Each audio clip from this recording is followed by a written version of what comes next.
The chamber was enormous and filled with beings from across the galaxy. Jake Morrison stood in the center with his hands locked behind his back by glowing restraints. Next to him were Lisa Grant and Greg Hayes, both wearing the same blue uniforms that marked them as representatives of Earth. The air felt heavy and cold, and Jake could sense the hostility radiating from every direction. Above them floated hundreds of holographic screens showing alien faces, each one belonging to a delegate from the Galactic Council. These were the rulers of known space, the civilizations that had spread across the stars for thousands of years before humanity even learned to make fire. High Arbiter Velshan raised his crystalline arms, and the chamber fell completely silent. He was tall, and his body seemed to be made of living glass that shifted colors as he moved. His voice came through translators mounted throughout the room, turning his strange clicks and whistles into words that humans could understand. He spoke with the tone of someone passing judgment on an insect. The charges against humanity were read aloud by a smaller alien with too many eyes. Humanity had expanded too aggressively, taking worlds that other species had claimed first. Humanity had refused to follow council regulations about weapons development and military growth. Humanity had shown disrespect to elder races and rejected the wisdom of civilizations that had existed for millions of years. Most damning of all, humanity had dared to fight back when the council tried to enforce its will. Jake listened to each charge and felt his jaw tighten. Every accusation was true from a certain perspective, but the council left out important details. They did not mention that humanity had only taken uninhabited worlds. They did not mention that council regulations were designed to keep younger races weak and dependent. They did not mention that their wisdom mostly involved keeping humanity in its place. The trial had been decided before it started, and everyone in the chamber knew it. Lisa stepped forward as much as her restraints would allow. She was a scientist, not a soldier, but her voice was steady and strong. She told the council that they were condemning billions of people to death. The frontier beyond the barrier rim was unexplored and dangerous, filled with hazards that even council survey ships avoided. Forcing humanity to relocate to such a place was effectively a death sentence disguised as exile. Velshan regarded her with what might have been amusement. His translator converted his response into cold, precise words. Perhaps humanity would learn humility in the darkness beyond known space. Perhaps struggling for survival would teach humans to respect their betters. Or perhaps humanity would simply disappear, which would solve the problem just as effectively. Either outcome was acceptable to the council. The vote came next, and it was displayed on every screen throughout the chamber. 200 civilizations cast their judgment on humanity. The result was unanimous. Not a single voice spoke in defense of Earth or her colonies. The sentence was exile, to be carried out within 30 solar rotations. All human settlements within council space must be evacuated. All human ships must depart. Any human found within council territory after the deadline would be captured and imprisoned. Greg Hayes, who had been silent until now, finally spoke. He was a military officer, and his voice carried the weight of authority. He asked if the council would at least provide humanitarian aid during the evacuation. Velshan's response was swift and absolute. Humanity would receive no assistance. The exile was meant to be difficult. If humans wanted to survive in the frontier, they would need to do so with only what they could carry. The restraints were removed, and the 3 human delegates were escorted from the chamber by council security forces. As they walked through the corridors of the massive space station where the council met, Jake noticed that other species moved away from them. Some looked at the humans with satisfaction, others with pity, but none with respect. Humanity had been judged and found wanting. In the eyes of the galaxy, Earth was nothing more than a troublesome child being sent to its room. The journey back to human space took 3 days. During that time, Jake and his fellow delegates sent constant messages to Earth and the 73 colony worlds. Emergency protocols were activated. Every ship capable of carrying cargo or passengers was pressed into service. Entire cities would need to be dismantled and loaded onto transport vessels. Factories, hospitals, schools, all of it had to be packed up and prepared for the longest journey in human history. When they finally reached Earth, Jake stood before the planetary council and delivered the news. The room erupted in anger and fear. Some delegates called for war, arguing that humanity should fight rather than accept exile. Others wept openly at the thought of abandoning worlds that humans had spent generations building. A few simply sat in stunned silence, unable to process the magnitude of what was happening. Admiral Nicole Parker was the one who finally brought order to the chaos. She was the commander of Earth's defense fleet, and her reputation for cold pragmatism was well known. She stood at the podium and her voice cut through the noise like a blade. Fighting was not an option, she explained. The Council had thousands of ships and humanity had barely 300. A war would end with Earth being turned into a radioactive wasteland. Exile was not ideal, but at least it meant survival. Over the following weeks, the greatest evacuation in human history began. Massive arc ships, some as large as cities, were constructed in orbital shipyards around every human world. Each vessel was designed to carry hundreds of thousands of people along with everything needed to establish new colonies. Industrial equipment, genetic samples, weapons, computers, all of it was cataloged and loaded. Nothing that might be useful in the frontier was left behind.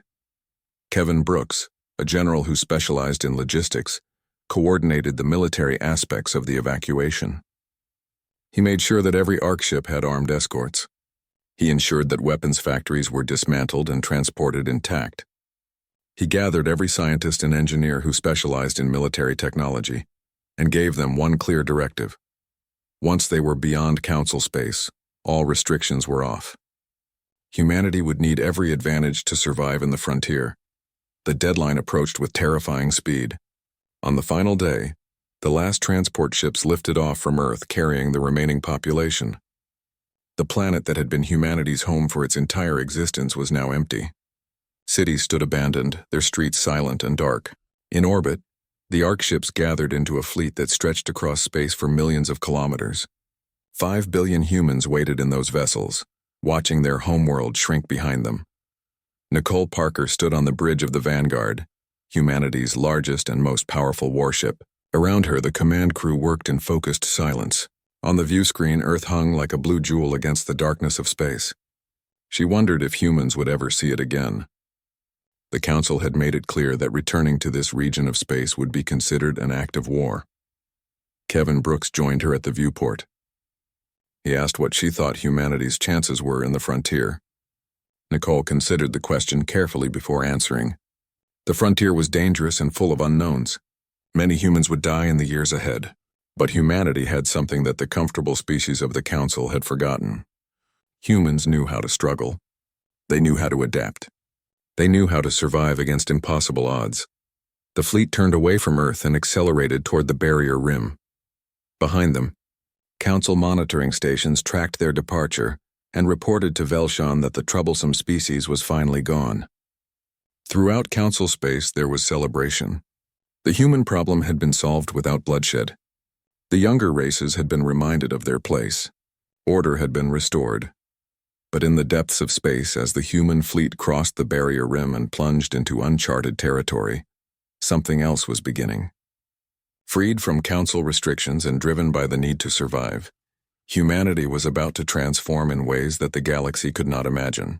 The exile that was meant to destroy them would instead forge them into something far more dangerous. 15 years had changed everything.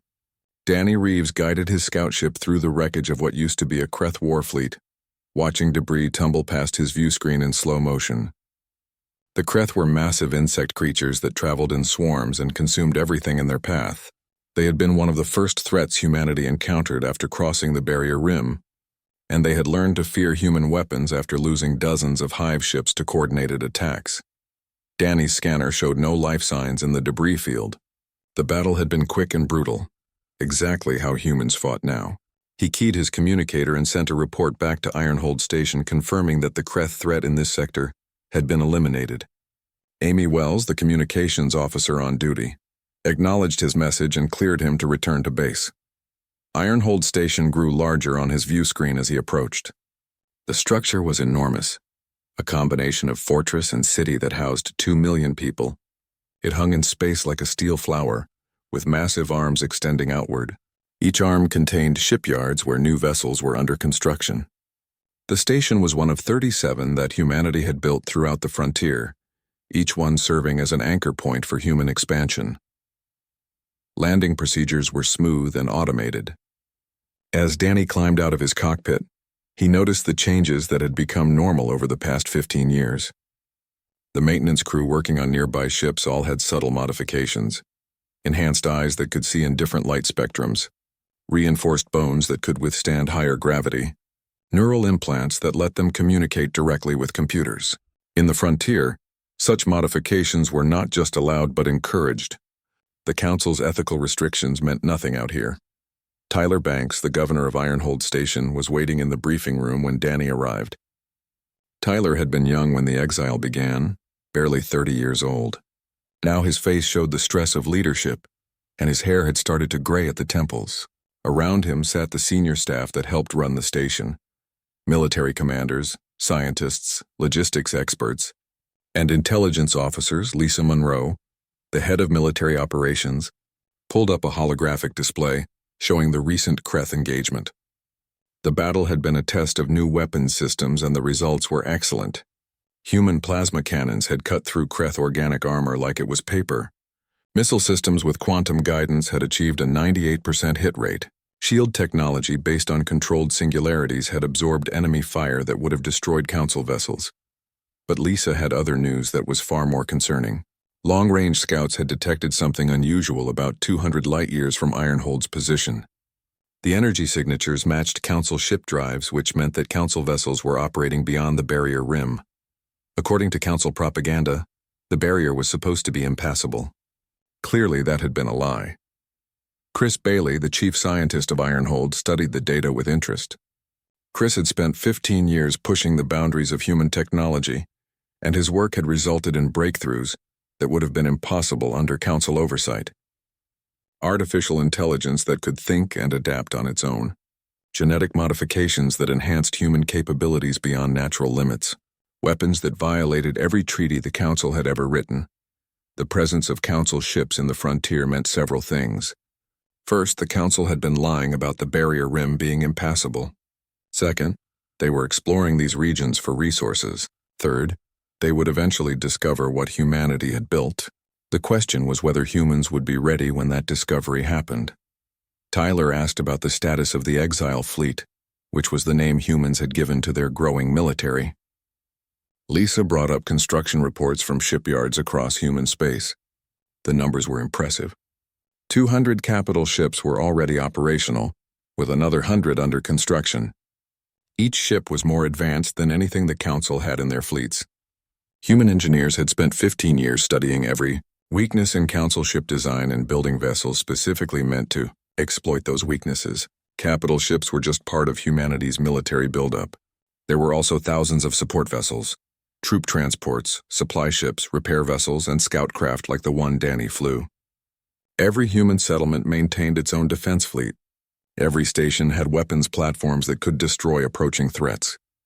The entire human presence in the frontier was organized around one principle: never be weak enough to be victimized again.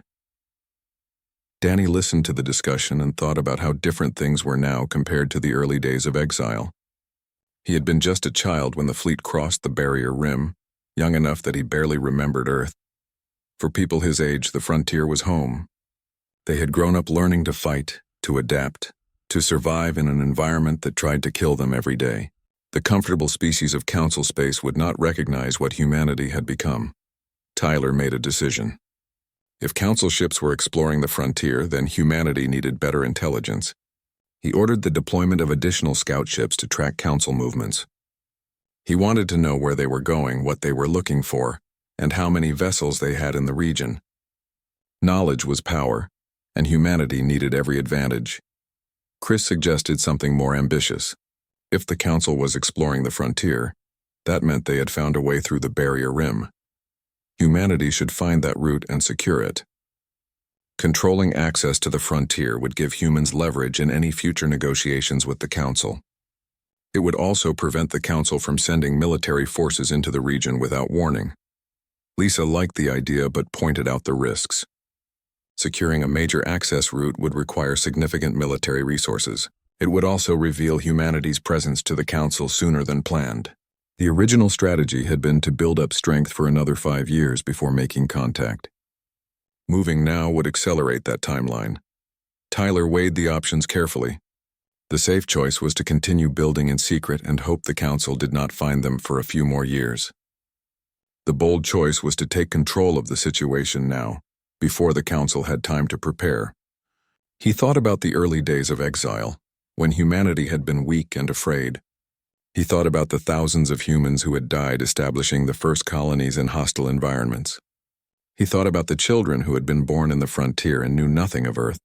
Those children deserved a future where humanity was strong, where humans did not need to fear the judgment of alien species that considered themselves superior, where Earth's descendants could stand as equals with any civilization in the galaxy. That future required bold action, not cautious waiting. Tyler gave the order. Military forces would secure the Council's access route to the frontier. Intelligence networks would be deployed to gather information about Council activities. And most importantly, humanity would begin preparing for the day when they announced their presence to the galaxy. That announcement would not be a plea for acceptance. It would be a declaration of sovereignty. The meeting ended and the various officers dispersed to carry out their assignments. Danny returned to his ship and prepared for another patrol mission. As he ran through pre-flight checks, he looked out at the shipyards where new vessels were taking shape. The ships were sleek and deadly, covered in weapons and armor. They looked nothing like the desperate transport vessels that had carried humanity into exile 15 years ago. Humanity had been sent to die in the darkness beyond the barrier rim. Instead, they had built something that the Council could never have anticipated. An empire forged in hardship, tempered by constant struggle and armed with technology that pushed every boundary. The comfortable species of Council space had forgotten what it meant to fight for survival.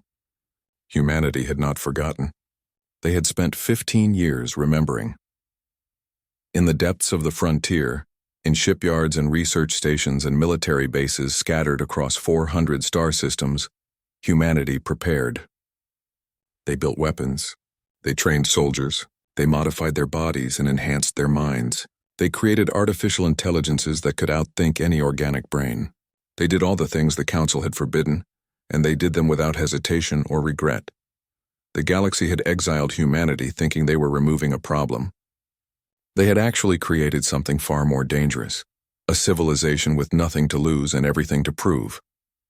The Council would learn this lesson eventually, and when they did, they would regret the day they passed judgment on Earth and her children. The Council science vessel Serenity of Thought moved through the dark sector with its sensors running at maximum range. Captain Thelvon watched the displays with growing excitement as his ship cataloged one rich system after another. The Valanthe officer had spent 20 years conducting surveys for the Council, but he had never seen mineral deposits this abundant. The frontier regions were supposed to be barren and dangerous, yet the data showed incredible wealth waiting to be claimed. Thelvon's throat sac inflated with pride as he imagined the honors he would receive for this discovery. His clan would benefit greatly from the prestige. Perhaps he would even earn a seat on the Council's exploration committee. He was so focused on these pleasant thoughts that he almost missed what his science officer was trying to tell him. Miraken repeated herself with more urgency. She was detecting artificial gravity signatures in the third star system ahead. The readings were strong and numerous, suggesting a significant technological presence. Thelvon felt his excitement dim slightly. Indigenous civilizations were always complicated. If they were primitive, first contact protocols required careful handling. If they were advanced, things could become even more difficult. The Serenity approached the system carefully with stealth fields engaged. Council technology was among the best in the galaxy, and their stealth systems could hide a ship from almost any sensor. Thelvon expected to observe whatever civilization existed here without being detected. What he saw when they entered the system made his blood run cold. An artificial structure orbited the largest gas giant, and it was massive beyond comprehension. The thing was the size of a small moon, with huge arms extending outward like the limbs of some mechanical creature. Dozens of ships moved around it in organized patterns. The vessels were angular and aggressive-looking, covered in armor plating and weapon systems. Shipyards extended from the main structure, and in those yards Thelvon could see more ships under construction. His tactical officer's voice was tight with tension. The unknown civilization had detected them through their stealth field. That should have been impossible. Council stealth technology was based on principles that took millions of years to develop. Yet somehow these unknowns had cut through it as if it did not exist. A transmission came through on standard council frequencies, spoken in perfect galactic standard. The voice was human. It identified them by name and ship designation, then calmly informed them that they had entered the territorial space of the human colonial empire. They were ordered to cut their engines and prepare to be boarded. Thelvon felt his limbs lock in shock. Human, that was impossible.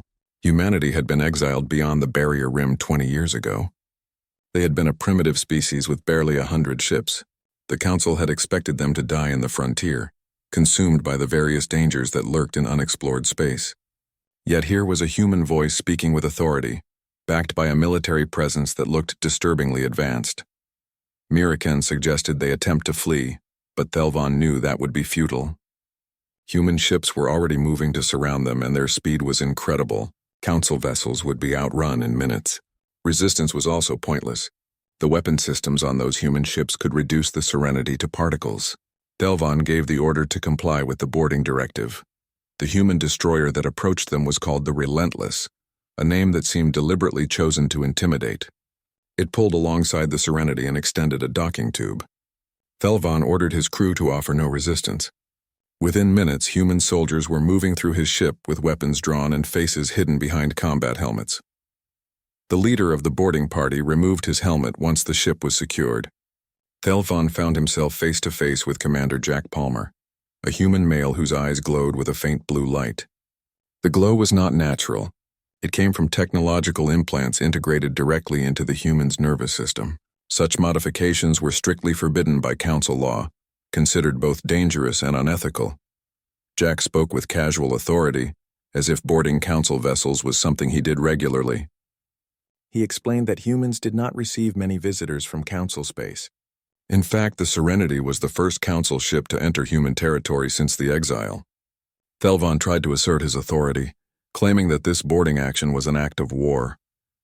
The council would respond with force. Jack's smile was cold and entirely without humor. He leaned close to Thelvon, and the Valanthi captain saw something in those enhanced eyes that made his skin crawl. It was the look of a predator, something that had been hungry for a long time and was now ready to hunt. Jack spoke slowly and clearly, wanting to make sure every word was understood.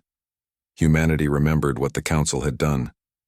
They remembered being judged and exiled by species that considered themselves superior. They remembered being forced to leave their home and travel into the unknown. They remembered the thousands who died in the early years establishing colonies in hostile environments. Most importantly, they remembered that the council had expected them to fail and disappear.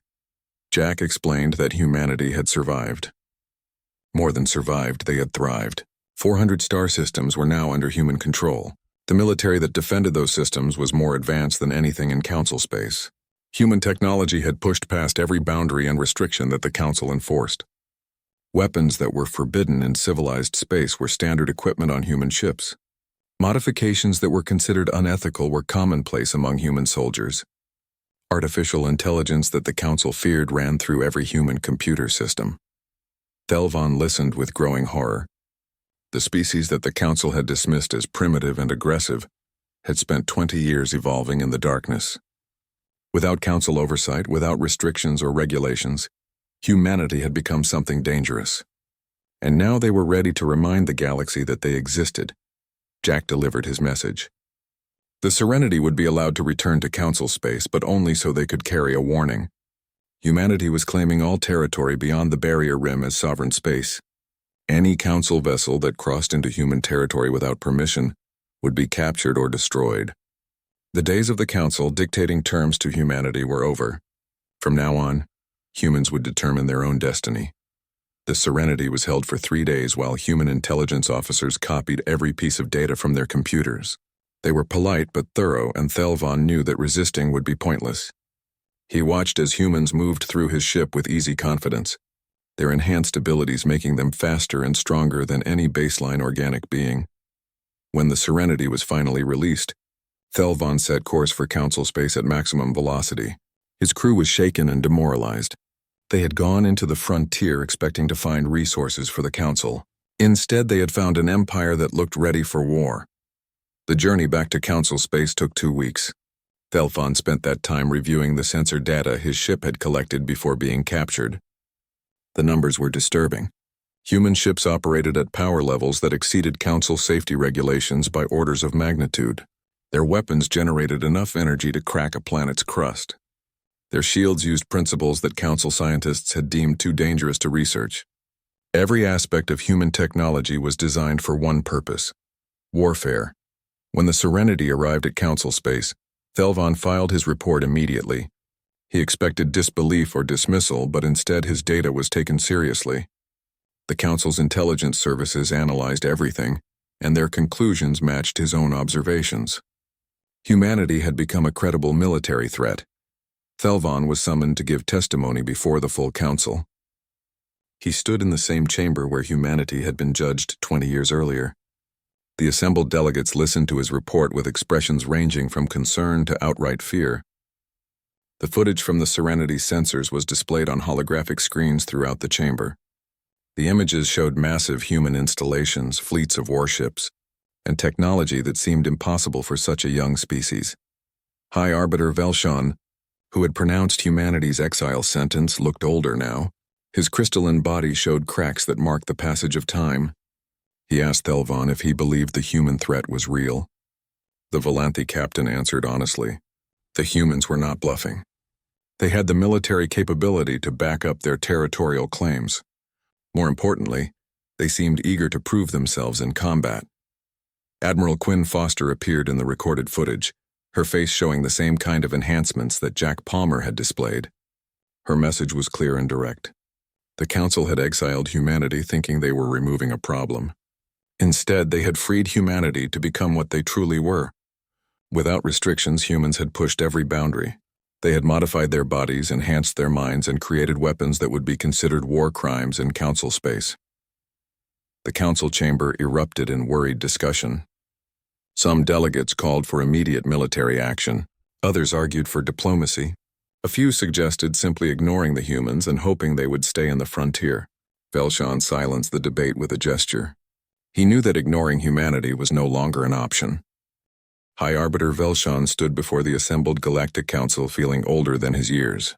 The chamber was filled with delegates from 200 civilizations, each one watching holographic displays that showed the disturbing data from the Serenity's mission. Captain Thelvon's report had been distributed to every council member, and the evidence was impossible to dismiss. Humanity had not only survived in the frontier, they had built an empire. The footage played on endless loops throughout the chamber. Massive human shipyards constructing vessels that bristled with weapons, space stations the size of moons housing millions of people, defense platforms that could destroy approaching fleets. Most disturbing were the power readings from human technology. Their ships operated at energy levels that violated every safety regulation the Council had established over millions of years of spacefaring, civilization. Ambassador Krelton of the Harathi Combine raised his concerns in a voice that made his scales ripple with agitation. Surely the data was exaggerated or misinterpreted. Humanity had been primitive when they were exiled, barely capable of crude spaceflight. 20 years could not account for such tremendous advancement. There had to be another explanation. Admiral Quinn Foster's recorded message played again in response to Krelton's skepticism. The human admiral spoke with calm confidence, her face showing the subtle enhancements that marked her as something more than baseline human. She explained exactly how humanity had achieved such rapid progress. The Council's restrictions had been removed. Without ethical oversight, human scientists had pursued genetic modification without limits. Without safety regulations, human engineers had pushed reactor designs to extreme power levels. Without treaty obligations, human weapons researchers had developed systems that would be considered crimes against sentience in Council space. Quinn's words were deliberately chosen to provoke. She spoke of artificial intelligence that could think and adapt faster than any organic mind. She described soldiers whose bodies had been enhanced to superhuman levels of strength and speed. She mentioned weapons that could crack planets and shields that bent space-time itself. Most importantly, she made it clear that humanity had spent 20 years preparing for the day when the Council remembered they existed. Velshan watched the Council's reaction and felt a deep sense of responsibility for what had happened. He had been the one to pronounce humanity's exile sentence. He had believed that sending them beyond the barrier rim would solve the problem of their aggressive expansion. Instead, he had given them freedom to evolve into something that threatened the entire galactic order. The debate in the council chamber grew heated. Some delegates argued that humanity's claims were exaggerated, nothing more than primitive species trying to appear dangerous. Others pointed to the evidence and insisted that the threat was real. A few suggested offering humanity membership in the council as a way to bring them back under regulatory control. That suggestion was quickly dismissed when someone pointed out that humans had already rejected council authority once. Admiral Krelvash, the supreme military commander of council forces, proposed a military solution. The Grand Fleet would be assembled and sent to the frontier to remind humanity of their place in the galactic order. With overwhelming force, the council could crush human military capability before it became a genuine threat. The humans had perhaps 200 ships, according to intelligence estimates. The council could field thousands. Velshan approved the plan despite his reservations. Military force was the only language that aggressive species understood. Once humanity's fleet was destroyed and their stations captured, more reasonable terms could be negotiated. The council would allow humans to maintain some presence in the frontier, but under strict oversight and regulation. This time, humans would learn to accept their place in civilized society. Orders went out across council space. Every member civilization was required to contribute ships to the Grand Fleet. Within 6 months, over 500 capital ships had assembled at the staging point near the barrier rim. Support vessels brought the total fleet size to nearly 3,000 ships. It was the largest military force assembled in living memory, and it carried enough firepower to sterilize a dozen worlds. Admiral Thekrin, a Karvathi warrior with a century of combat experience, was given command of the Grand Fleet. He reviewed the human intelligence data with professional interest. The human vessels appeared formidable on paper, but Thekrin had fought dozens of wars and he knew that numerical superiority usually decided battles. The Council fleet outnumbered human forces by more than 10 to 1. No amount of technological advantage could overcome such odds. What neither Thekrin nor the Council understood was that humanity had been monitoring their preparations from the beginning. Human intelligence networks had penetrated Council communications at every level. Every fleet movement, every strategy session, every tactical plan was known to human commanders within hours of being discussed. In the Citadel, humanity's central command station located deep in the frontier, Governor General Ryan Carter reviewed the incoming intelligence with his senior staff.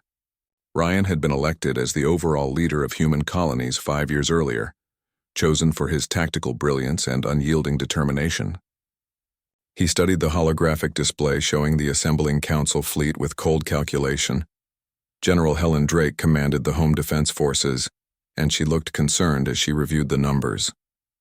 The Council was bringing 500 capital ships and thousands of support vessels.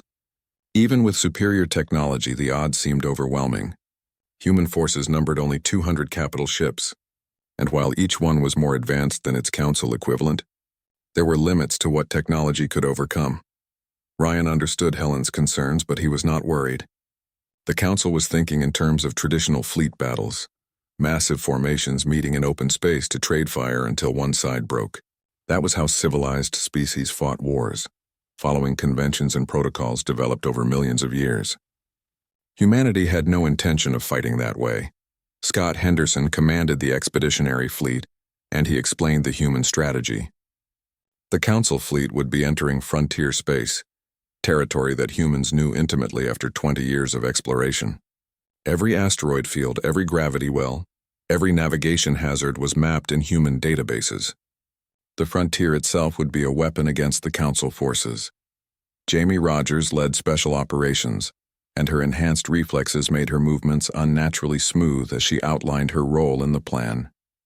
30 teams of enhanced soldiers would be deployed on stealth craft. During the initial engagement, these teams would board and disable Council capital ships from within. Each team was capable of seizing control of a ship within minutes, turning the Council's numerical advantage into a liability. Ryan listened to his commanders and felt confident in the plan. The Council expected humans to meet them in honorable combat. Instead, they would face something that civilized species had forgotten: total warfare without rules or restrictions. Humanity had spent 20 years learning to survive in an environment that constantly tried to kill them. They had become very good at it. The preparations began immediately. Human fleets moved into position throughout the frontier, hiding among asteroid fields and behind planetary bodies. Stealth mines were deployed along likely approach vectors. Defense platforms were activated in key systems. Automated weapon systems came online, ready to engage any target that entered their firing solutions. Ryan addressed the entire human population through a broadcast sent to every station and colony. He explained that the Council was coming with an overwhelming fleet, intent on crushing humanity's military and forcing them back under Council control. But humanity would not submit. They had been exiled once and told to disappear. Instead, they had built an empire. Now they would defend that empire against anyone who threatened it. The response from human colonies was unanimous. People who had been born in the frontier, who knew nothing of Earth or Council space, were ready to fight for their homes. Volunteers flooded into military recruitment centers. Factories increased production of weapons and ammunition. Research teams worked around the clock to perfect new technologies that might provide an edge in the coming battle. Admiral Nicole Parker, now 70 years old and heavily augmented, prepared her fleet for the decisive engagement. She had waited 20 years for this moment.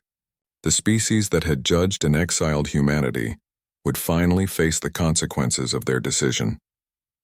The comfortable civilizations of Council space were about to learn what humans had become in the darkness beyond the rim. The Grand Fleet completed its assembly and began the journey toward frontier space. Thekrin organized his forces in traditional battle formations, centuries of military doctrine guiding every decision.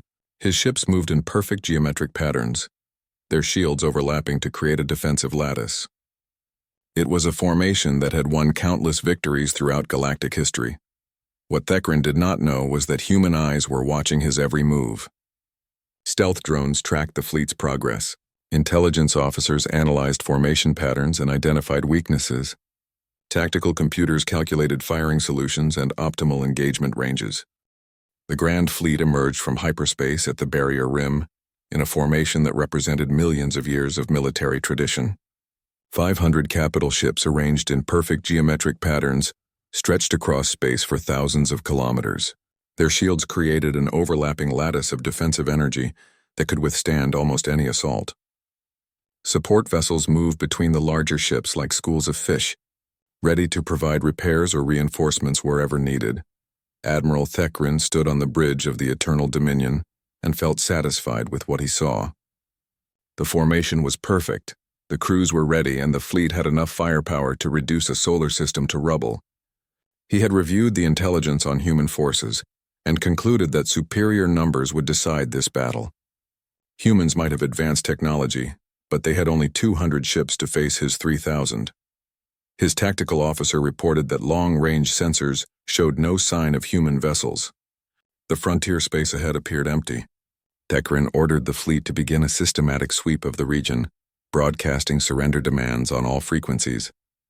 The humans would be given one chance to submit peacefully before force was applied. What Thekrin could not detect were the thousands of stealth mines that had been drifting among the asteroid fields for weeks. Each mine was tiny, barely larger than a person, wrapped in materials that absorbed sensor scans.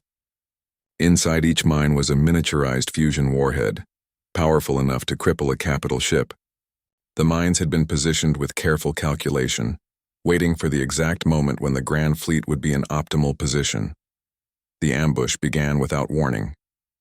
Hundreds of mines activated simultaneously throughout the Council formation.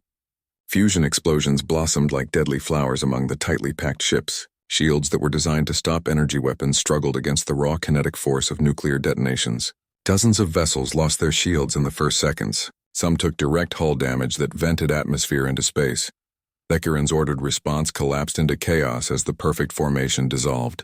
Ships scattered trying to avoid the explosions, colliding with each other or moving into the path of more mines. His tactical officer was shouting about multiple contacts, thousands of individual targets that were impossible to track. The mines were too small and too numerous for effective countermeasures. Then the human fleet appeared. They did not decloak gradually or announce their presence. One moment the sensors showed empty space.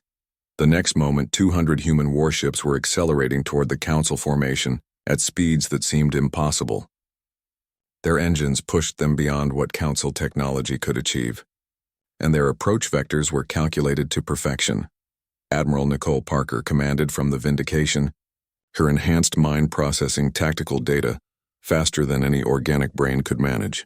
At 70 years old with a body heavily modified by technology, she was more computer than human.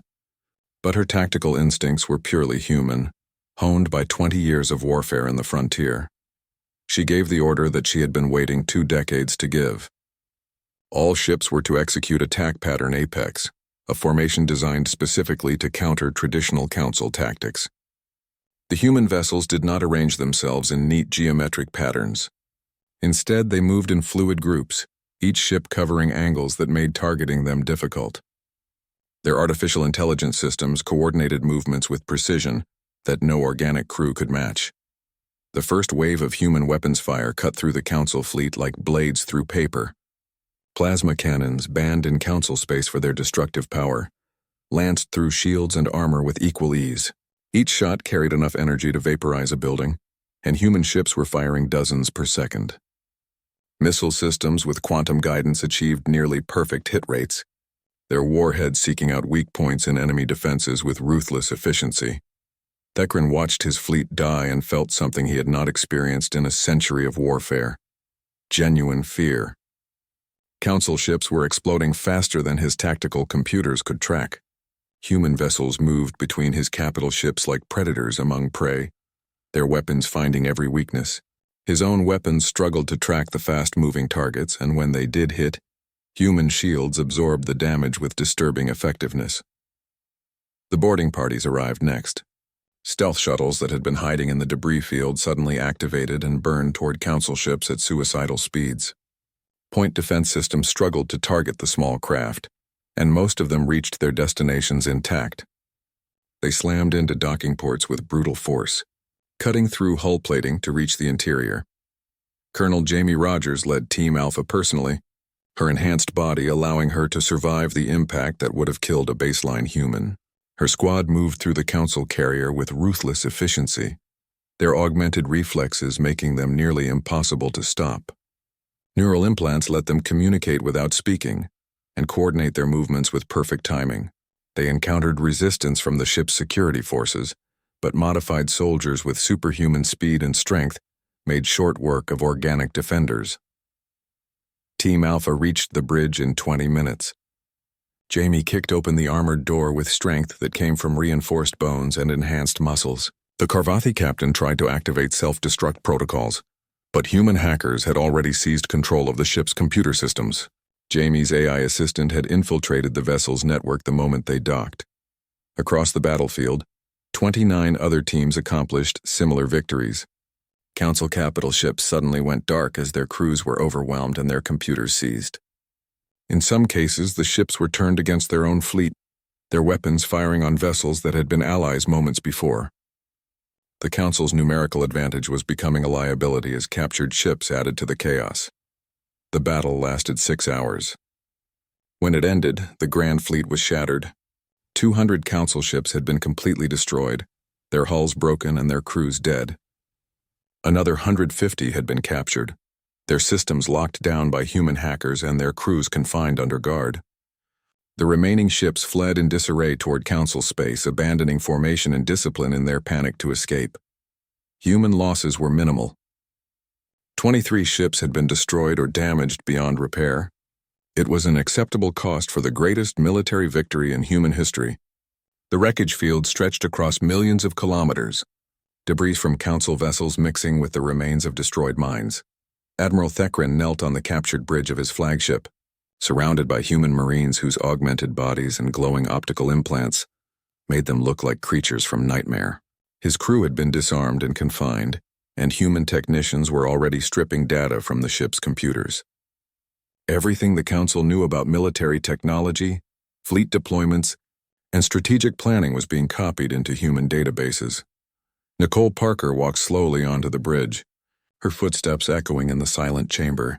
Despite her age and modifications, she moved with the confidence of someone who had just achieved a lifelong goal. She approached the defeated Karvathi admiral and spoke in a voice that carried absolute authority. The Council had thought they could exile humanity and forget about them. They had believed that sending humans into the frontier would solve their problem. They had been wrong.